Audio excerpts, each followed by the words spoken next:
السلام عليكم ورحمة الله وبركاته. بسم الله الرحمن الرحيم. الحمد لله والصلاة والسلام على رسول الله وعلى آله وأصحابه أجمعين. We praise Allah subhanahu wa ta'ala. We send blessings and salutations upon Muhammad sallallahu alayhi wa sallam, his household, his companions. We ask Allah subhanahu wa ta'ala to bless them, to bless every one of us and to grant us every form of goodness. Ameen.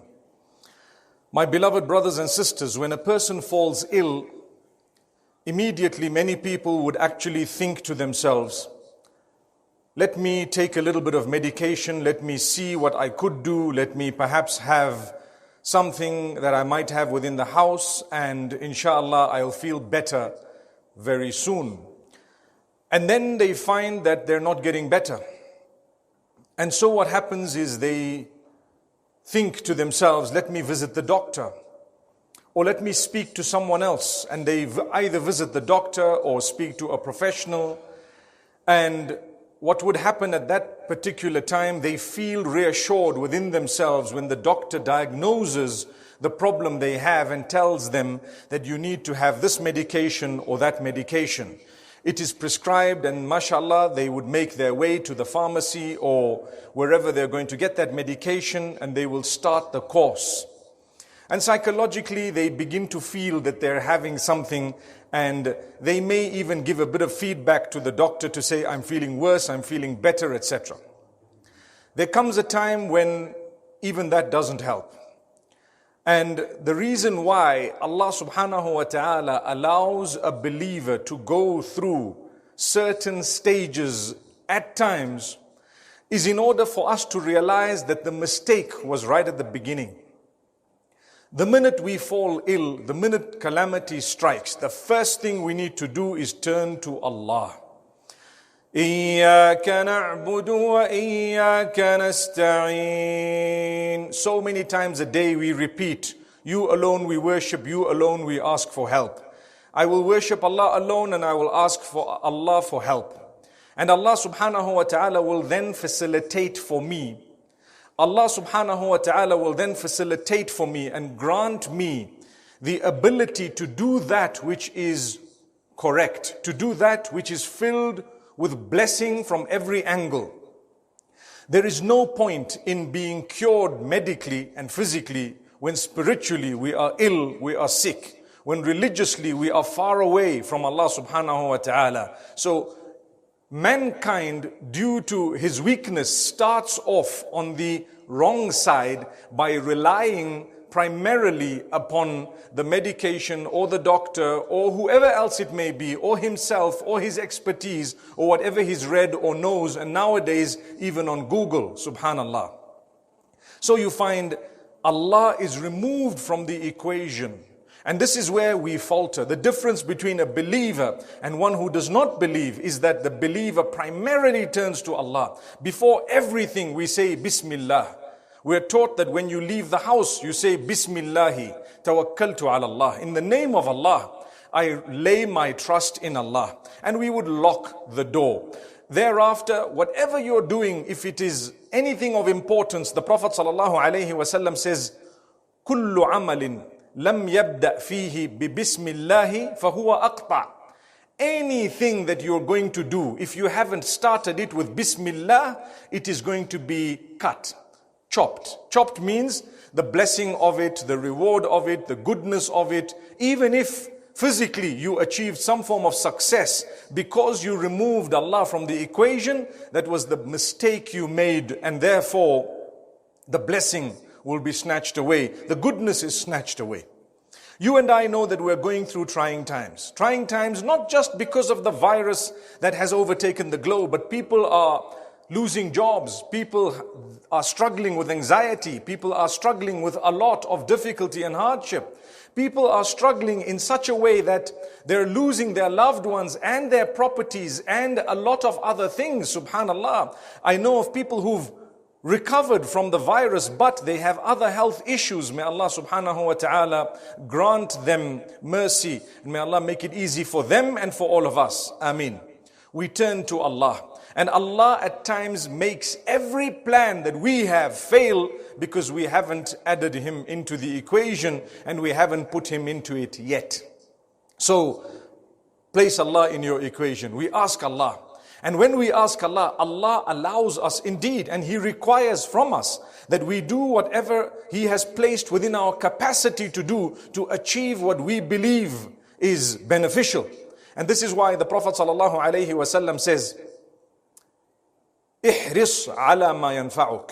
Work hard towards what you believe is beneficial for you. Then leave it to Allah subhanahu wa ta'ala. If I would like a job, I need to strike a balance between two things. One is just to go out and look for a job and remove Allah from the equation without saying Bismillah, without making my salah, perhaps to make dua to Allah. Oh Allah, I'm going out today for a job. Make it easy for me. Let me get a job in a good place. Help me to go to the right people. Help me with the right environment and so on. Then you go out.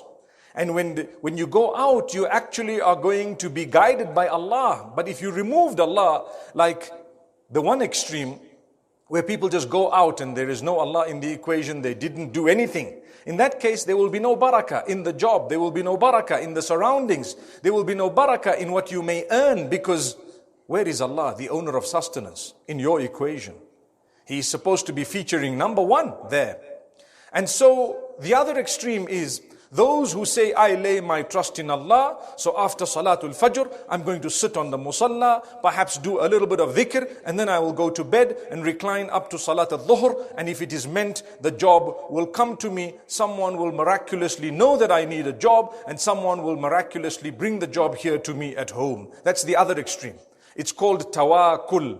Tawakkul and tawakkul. There is a difference between the two that I will get to in a few moments. So a mu'min is one who strikes the balance. Everything we relate it to Allah, and we thank Him for giving us energy, a capacity, a brain, a mind, a system, an environment, a neighborhood, people whom we know or people whom we will get to know, because we will make an effort after we say Bismillah, in the name of Allah. I say in the name of Allah, then I make an effort to go to the masjid. I don't just sit back and relax and say, I'll get there if it was written. That's foolish. It is said that a man once came to Umar ibn Khattab radiallahu anhu, or he was brought to Umar ibn Khattab as the Amir of the Mu'mineen. And he had stolen, so he was about to be punished. But he was a clever person. He says, Oh Umar, O Amirul Mu'mineen, how can you punish me when it was written that I was going to steal?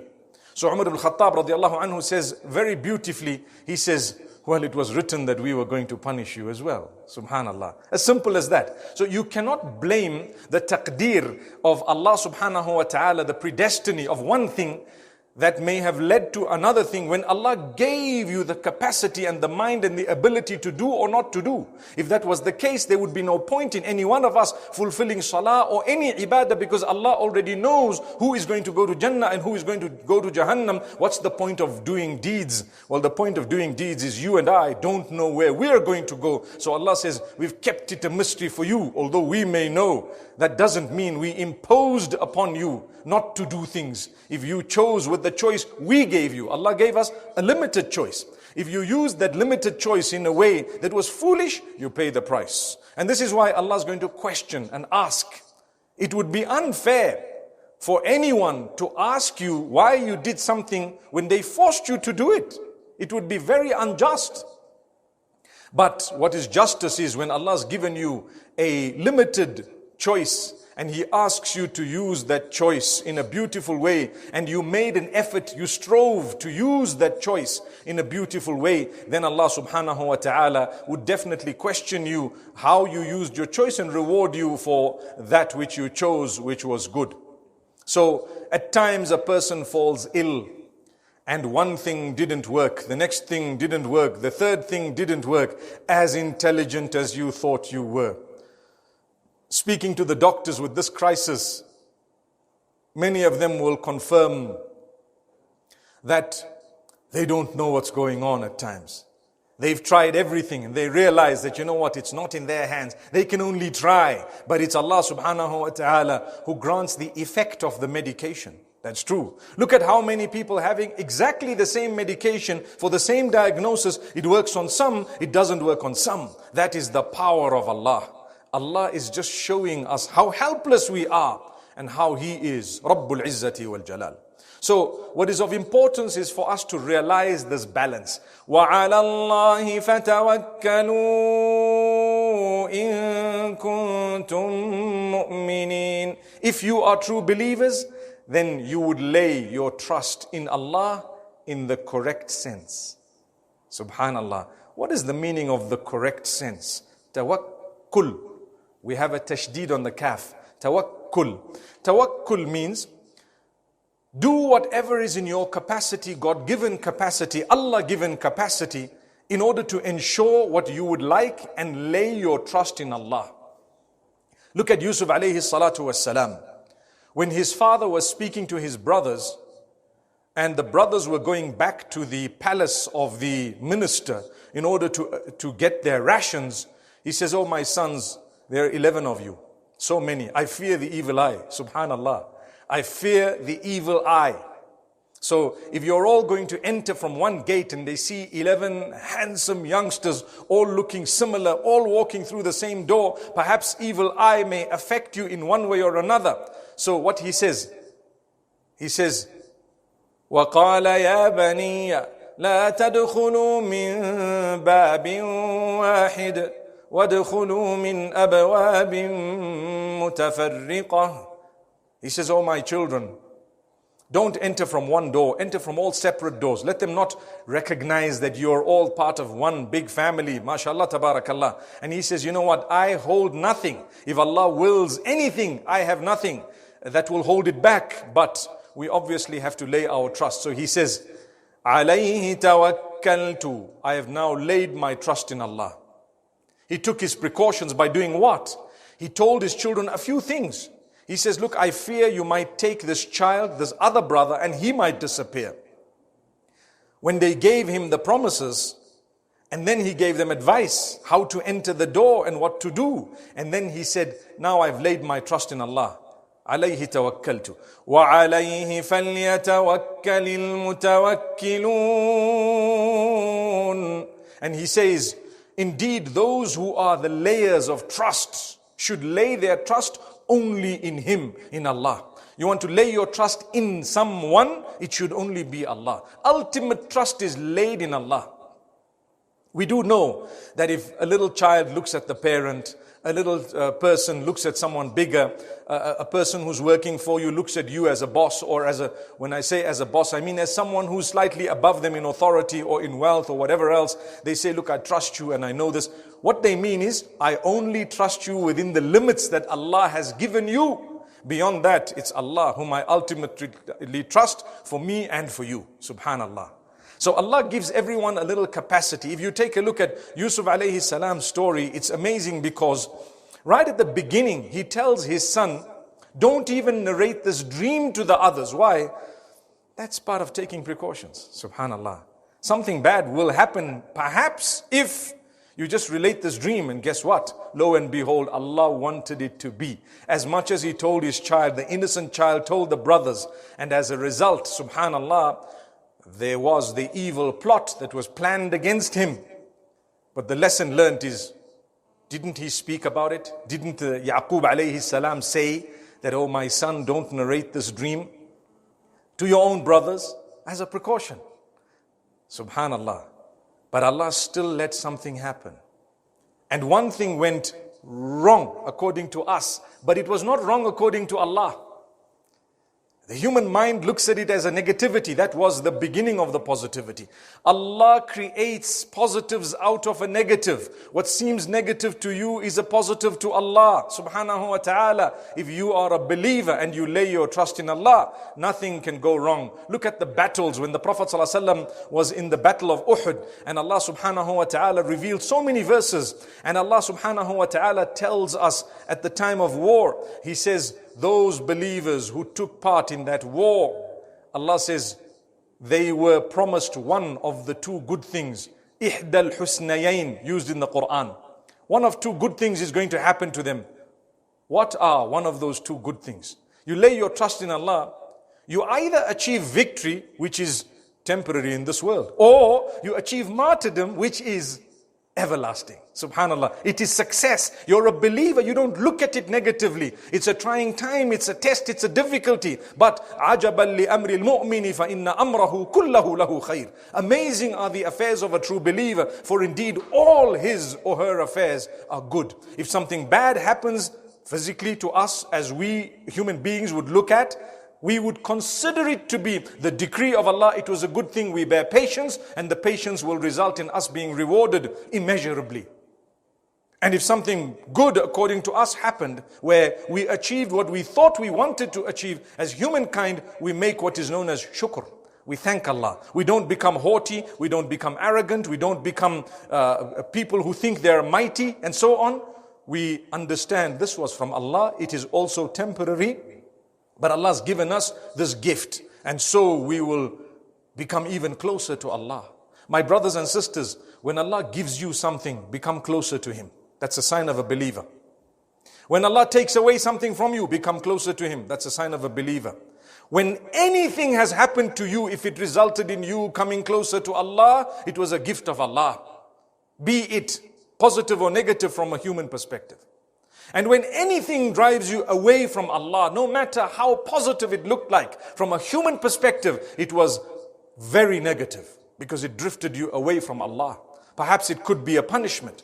May Allah subhanahu wa ta'ala protect us. So a true believer during trying times lays his or her trust solely and only in Allah, to begin with understanding that Allah alone is in absolute control. Nothing happens except by the will of Allah. اعلم أن الأمة لو اجتمعت على أن ينفعوك بشيء لم ينفعوك إلا بما قد كتبه الله لك. You should know that if the whole nation, all the people gather to benefit you by a little, they will never be able to benefit you unless Allah has written it for you. Look at the people who want to cure the sick and ill during this virus. If it is not meant to be, it will never happen. You can bring the top specialists with the top medications, with the top apparatus or machinery or whatever equipment they call it, whatever else it may be. If Allah has not written for you to be helped, it will not even say hello to you. Subhanallah. And if Allah has written for harm not to reach you, it will never reach you. The same hadith says, "I'lam," you should know, أن الأمة لو اجتمعت. If the entire nation, and according to one translation, if all the nations get together in order to harm you, لو اجتمعت على أن يضروك بشيء, with a small thing, لم يضروك إلا بما قد كتبه الله عليك. They will not be able to harm you except by that which Allah has written against you. Now, does that mean I need to sit back and say, well, if Allah's written, it will come. If Allah's not written, it won't come? Part of the plan of Allah is you need to use that God-given, or like I said, Allah-given capacity that you have to do your bit. Either attempt to protect yourself to the best of your ability that was given by Allah. It doesn't mean that's denying the trust in Allah. We lay our full trust in Allah. Look at the Prophet Muhammad sallallahu alaihi wasallam. The battle of the trench was a great calamity. It was a test, a very trying time, difficult. The army was coming of the Meccans. But what did he do? He didn't just sit back. They dug a trench around a lot of Medina Munawwara in order to save or protect the mu'mineen.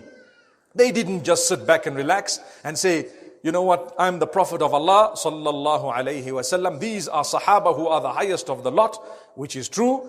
They didn't say, so now we're just going to sit back and wait and Allah will protect us. Yet Allah will definitely protect them. But Allah wants you to play a small bit and then say, you know what, oh Allah, I'm so weak, I could only do X amount, given, meaning by the energy you gave me, the ability you gave me, the common sense that you gave me, the logic that you gave me, I can only play a small role here. But you are the one who gave me that power in the first place. Accept it from me and grant me the protection or whatever I am trying to achieve by your ultimate power.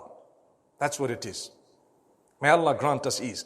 These are so many examples in the day-to-day lives of the prophets of Allah. May Allah's peace and blessings be upon all of them.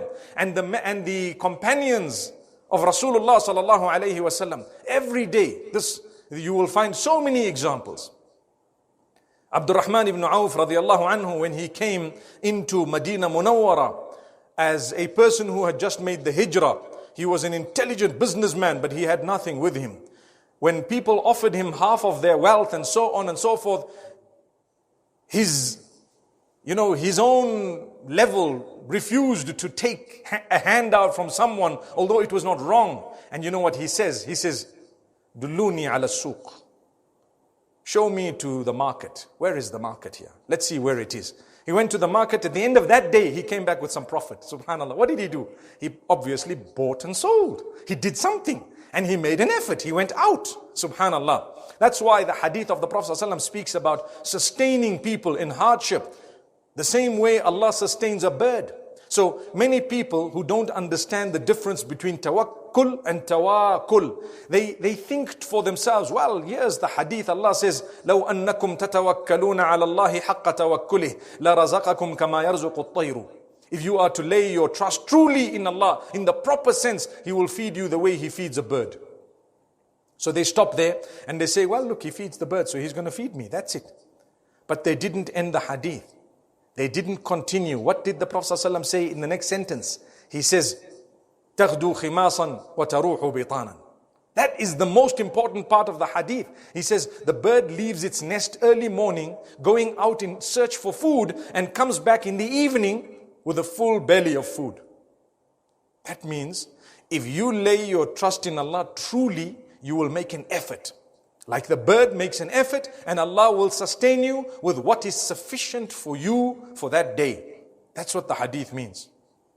And sometimes Allah's mercy, He gives you more than that. People have one business deal that can keep them going for a whole year. Subhanallah. But that's Allah. Who gave it to you? Allah. So let's not think for a moment that we should be people who lay our trust in Allah without putting into play what Allah has given us in terms of ability, limited ability. You must put it into play. So tawakkul is when you lay your trust without tying the camel. And tawakkul is when you lay your trust after having tied the camel. Bismillah, I locked my door, I armed the alarm, and I walked into the market with my car locked, and I said, Tawakkaltu ala Allah. When I come back and I see that the window has been smashed and my belongings have been stolen, I say, Alhamdulillah, inna lillahi wa inna ilayhi rajiun. All praise is due to Allah. Indeed, we all belong to Allah and we're going to return to Him. I start off with praising Allah because now I know what happened. That was Allah's gift to me, Allah's blessing for me, testing me. We're going to take away from you. How are you going to react? That's what it is. So Allah says, we'll take away from you. How will you react? But for a person who refuses that and says, look, I will leave my windows open, my door won't be locked, nothing can happen except by the will of Allah, you're fooling yourself by adding a false statement to a true statement. Subhanallah, as simple as ABC. We lock our doors at night, mashallah. What do? Lock it. And you know that they can break it. It's just a deterrent. They can damage it and destroy it in the flash of an eye, in the blink of an eye. But I've laid my trust in Allah, and guess what? You read your Ayatul Kursi, you read your what we call the 3 quls, the Mu'awwidat and Surah Al-Ikhlas and a few other du'as, and you sleep like a log until Salatul Fajr, because you know you've left it in the hands of Allah. As a human, you did whatever was possible. Now, don't struggle with anxiety all night, tossing and turning. Did you not lay your trust in Allah? Yes. Did you do whatever you could? Yes. Now, have a good sleep. Subhanallahi Rabbil Alameen. The same applies with sickness and disease. People are becoming anxious, struggling with anxiety. What's going to happen? What's not going to happen? I got it and I didn't get it, and so on. Do you know what? If you're going to think that way, you're going to probably get more sick and ill than you should have. Subhanallah. And you are to blame. Because lay your trust in Allah. Did you not take a few precautions? Yes, we are humans. We cannot go beyond a certain point. We can only take a certain amount of precaution. And after that, you know what? If it's going to come to you, it will come to you. And if it does come to you at that point, say, Alhamdulillah. Allah has given you a gift. He wants you to bear patience. And guess what? If Allah has written that these are going to be your last days, there's nothing you're going to do that's going to change that. But You need to go back to Allah knowing that you're going to answer Allah to say, you tried your best to look after yourself with the capacity given to you by Allah. Like I said, limited capacity given to you by Allah. Allah says, how did you look after the amana of the body that I gave you? So you're going to say, I didn't smoke, I didn't drink, I didn't do anything that would harm my body, and when there was a plague, I took a few precautions to the best of my ability in a way that was not displeasing to you, and thereafter, it still got me, and after that, I still died. Subhanallah. If you die having committed suicide, you will be questioned, why did you do that? But if you die without having played a role in it, or having done whatever you should have in order to protect yourself and you still died, you're never going to be questioned, why did you die? Subhanallah. Why did you kill yourself? Because you didn't. Allah on the day of judgment is only going to ask you questions rotating around one thing. Wherever we gave you a choice, how did you use it? There's no other questions. We gave you a choice to get up for Fajr or not. You didn't get up. You didn't set your alarm. You were lazy. Why? If we didn't give you a choice, then Allah's not going to ask you about that. Things happening around you or with you that you have absolutely no choice regarding or no role to play, Allah's not going to ask you, why did you do that? Because He knows, I didn't even give you a choice. Why were you born in this country? That's not a question Allah's going to ask you, because Allah didn't give you, the choice in that regard. So remember, my brothers and sisters, we lay our trust in Allah and Allah alone. We know whatever happens will happen only from Allah. And whatever comes in our direction will definitely come if Allah has willed it and written it indeed. But let's not be foolish by using that statement which is so true to be negligent and to be people who don't care and don't bother. Remember to turn to Allah. Remember to fulfill your duty unto Allah with the basics such as salah, such as your dress code, such as the Quran, the dhikr of Allah, the remembrance of Allah. This morning I received a message from a brother who swears that what helped him was the recitation of Surah Al-Baqarah and listening to Surah Al-Baqarah when his fever was so high, and according to what he says, I promise you that's what brought my fever down. Imagine the conviction. Beautiful. Imagine the yaqeen, amazing. I'm sure he's taken other things and perhaps other medication and so on, but for him, what really worked was that Surah Al-Baqarah. Subhanallah. That's what would happen to us. If I make a dua to Allah before I take medication, or even after I've taken the medication, I say, oh Allah, I've taken this medication, but I trust you that you will make this work on me, and you will cure me by your cure. Allah will give you the cure. And I've told you that there are people diagnosed with the same disease, taking the same medication, works on some, does not work on some. The power of Allah, that's what it is. The qudra. Believe in this qudra. We are mu'mineen. Nothing bad can happen to a true believer. Have you thought of it? Nothing bad can ever happen to a true believer. It's only good. That's confirmed in the hadith of the Prophet ﷺ, and his entire life. He never complained to Allah. So much so that in Ta'if, he didn't take it as a bad thing. It was a good thing. Although for us, it was terrible. We would go to war for that. But the Prophet ﷺ, given the opportunity and the chance, he says, oh Allah, my mission here is to deliver the message of yours to these people. Oh Allah, guide my people. They don't know what they're doing. Allahumma hdi qawmi fa innahum la ya'lamun.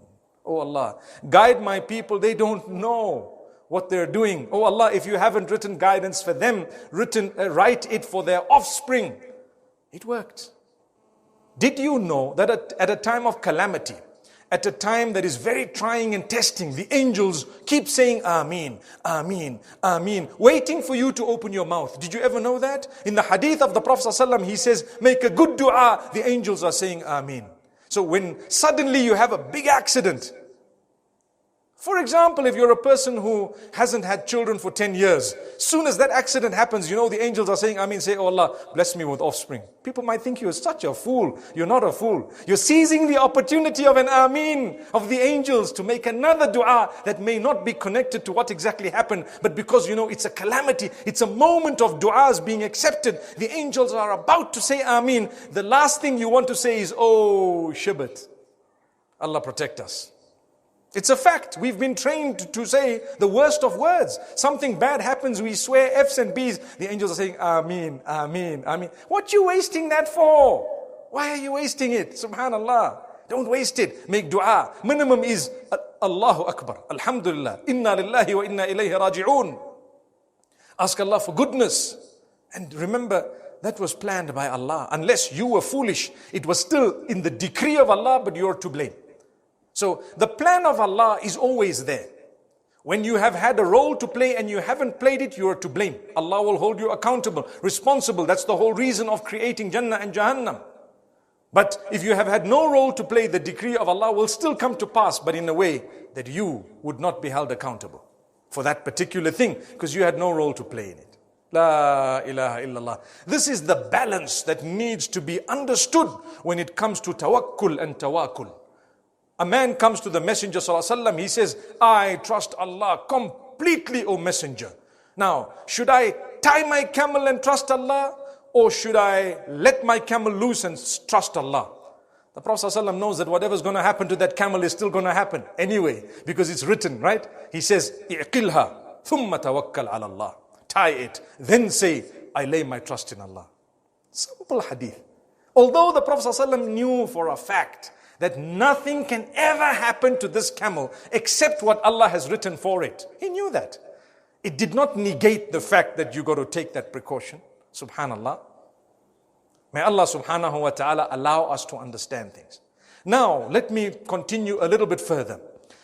You tried whatever you could, you did whatever you could, and you laid your trust in Allah, you made your dua, you did your Quran, you did your tilawa, you cried at the time of tahajjud, you did whatever you could, you became a good person, you repented to Allah, because my brothers and sisters, repentance brings about a lot of barakah and blessings. If the Quran has spoken about one act of worship that brings about almost anything and everything from the mercy of Allah, it is indeed definitely got to do with istighfar, seeking the forgiveness of Allah subhanahu wa ta'ala. But now that you've done everything there, if, my brothers and sisters, calamity strikes, understand Allah has said we will test you with so many things, and calamity will strike, and a lot of things will happen to you that you did not want to happen to you, because life is a test. When I speak to little children and even some of the youth and adults about life being a test, they say, how can you prove to me that Allah created us to test us?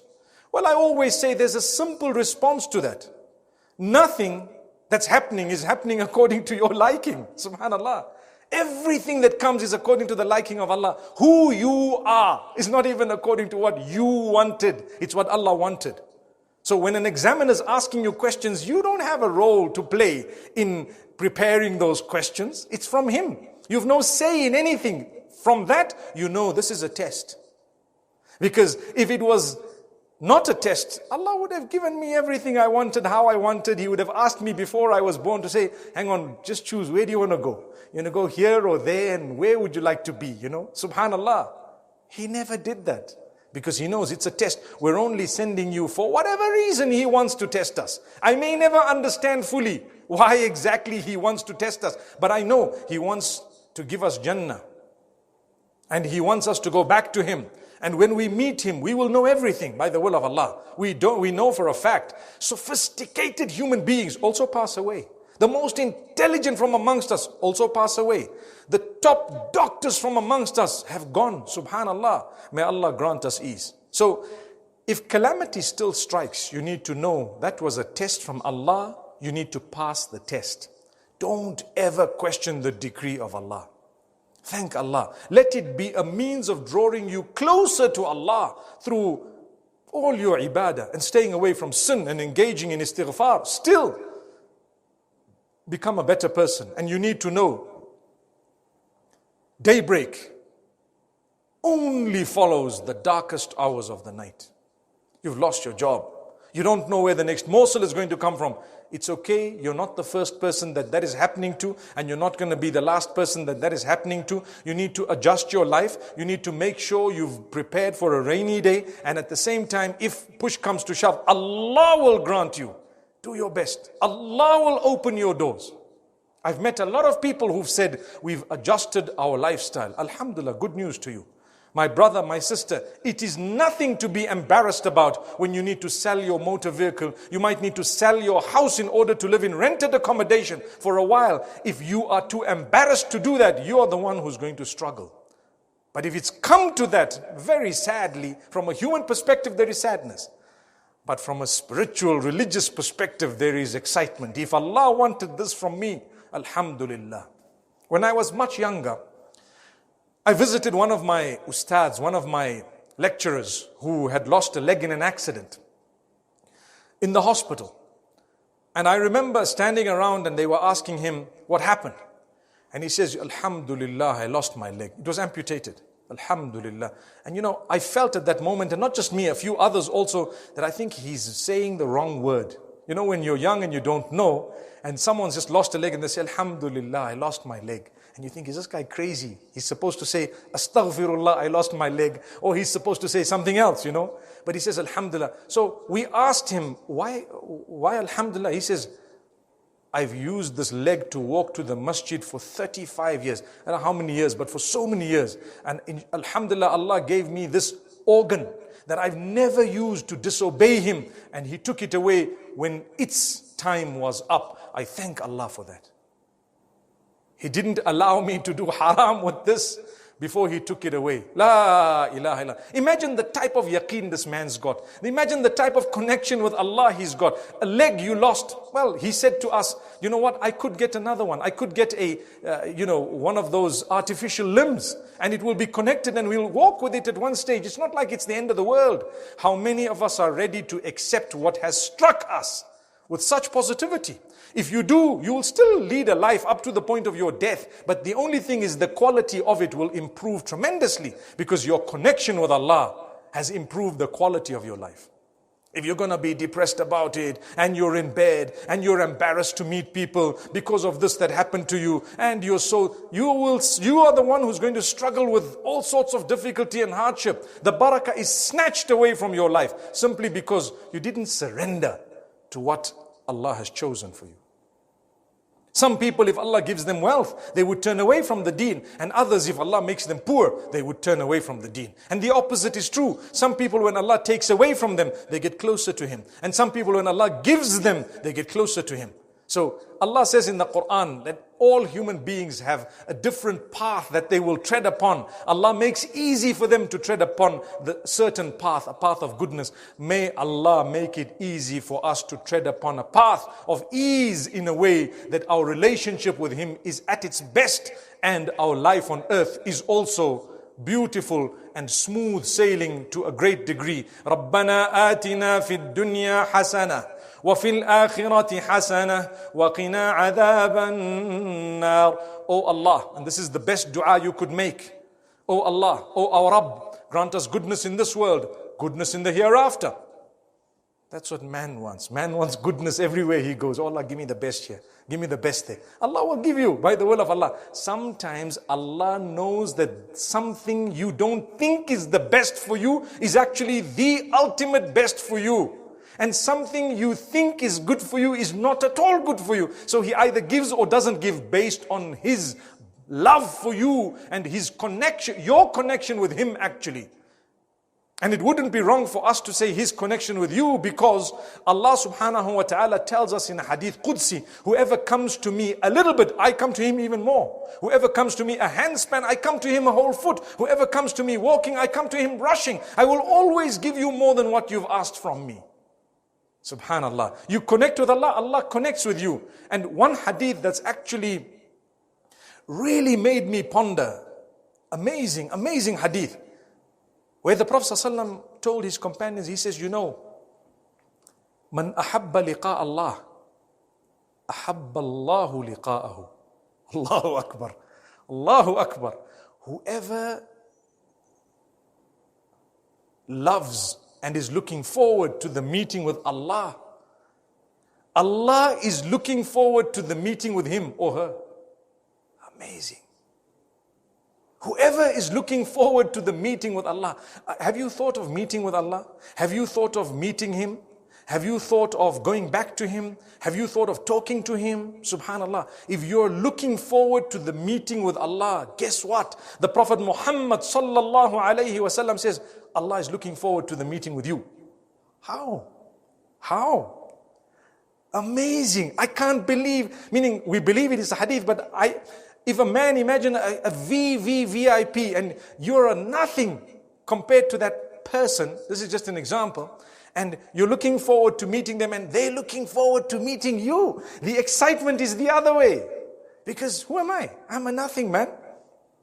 Imagine Allah. وَلِلَّهِ الْمَثَلُ الْأَعْلَى. The example of Allah is always higher. Whatever we've just said is obviously only to bring it closer to the minds of the people. But when that happens and Allah is looking forward to meeting with you, imagine, I can't, I sit and I think about it and I tell myself, imagine a large crowd of people and you picked up from that particular crowd and you taken forward and you brought to Allah. And Allah says, I was looking forward to meeting you.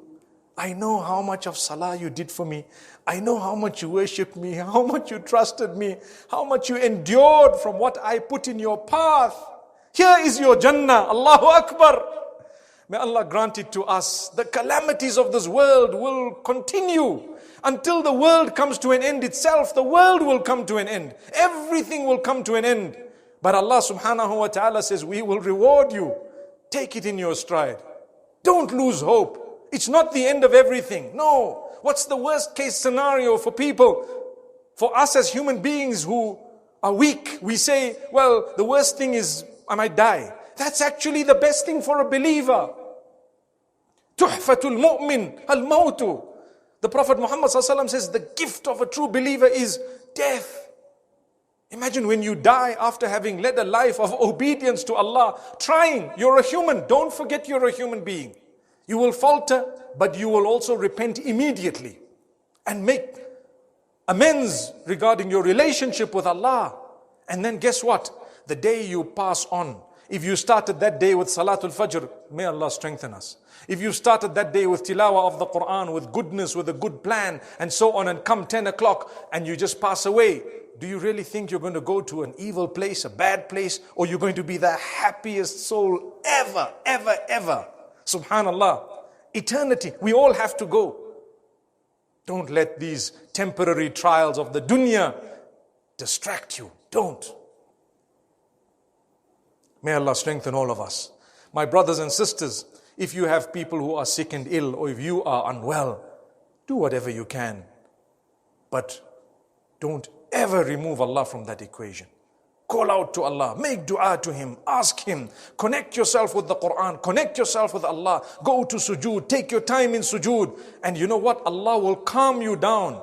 And you need to know, ultimately, your time of returning to Allah is fixed. There's no chance that that's going to change. Even if this virus had not come onto this earth, your time is your time. You were going to go anyway.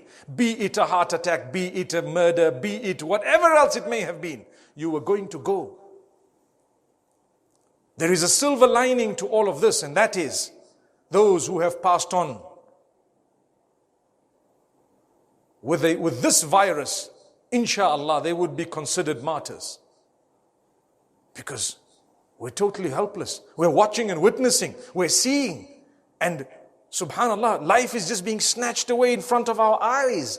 You're a believer. You surrender to Allah. Allah says, I'll give you Jannah. And for a martyr, resurrected with a certain category of people, with the other martyrs, with the other friends of Allah, with the companions, with the messengers, with those who were truthful, those whom Allah loves. I always think of Hajj. I've made Hajj quite a few times. And normally the general public, all of us, we walk in and we wait our turn and we stand in the queues and we actually have so much to do, and there are millions of people usually, and we're just one in a few million, 2, 3 million, sometimes more. Imagine if you were, subhanallah, someone who was given preferential treatment just in this world. And you had your own little system with your own little bubble of people, and you had to go separately and you were okay. And people watch, hey, what's happening to this guy here? And you just You just straight through. Everything's happening. You would feel relatively important. May Allah protect us. I say protect us from pride, haughtiness. But you would feel important. Imagine the day of judgment.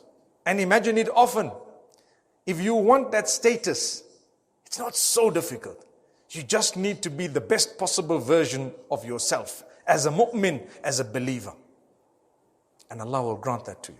Allah will give you something amazing. Allah will make you a VIP on that day of judgment. There's a special area that the Prophet Muhammad ﷺ speaks about on the day of judgment, where it's going to be very, very hot. The sun will be so close to the heads of the humankind that they're going to be drowning in their sweat. But there's going to be a special area which will be shaded by Allah Himself. And certain categories of people will be there. Strive to be from among at least one of those categories. You might want to research more about that particular hadith. The hadith of the 7 categories of people who will be granted the shade of the day of judgment. May Allah grant us that particular shade. Ameen. So my brothers and sisters, I pray that we can enforce and reinforce our trust in Allah. And we understand the plan of Allah. And we understand it obviously to a degree that He has explained it to us. That we have a role to play. And still, that does not negate that we trust Allah completely. And let's not insult Allah by engaging in what is known as tawakkul. Like I explained, tawakkul is to say, I lay my trust in Allah, but that is a false trust because we have not played the simple, limited role that Allah has asked us to play. That would be insulting to Allah. Imagine Allah tells you, I gave you the energy, I gave you the capacity, I gave you this, I gave you that. You had a lock on the door, you had everything, you left the door wide open and you're telling me, look after this thing here. Couldn't you just lock that door and say the same thing? That's the meaning of that hadith of the camel and the tying of it, where it was simple for the Prophet ﷺ to say, never mind, don't tie it, just lay your trust in Allah. Isn't it? It's very strong. Oh, it's powerful. The man says, my trust in Allah is solid. What should I do? This or that? So the Prophet ﷺ clearly told him, tie it, then lay your trust in Allah. May Allah help us all. أقول قولي هذا وصلى الله وسلم وبارك على نبينا محمد. سبحان الله وبحمده سبحانك اللهم وبحمدك نشهد أن لا إله إلا أنت نستغفرك ونتوب إليك.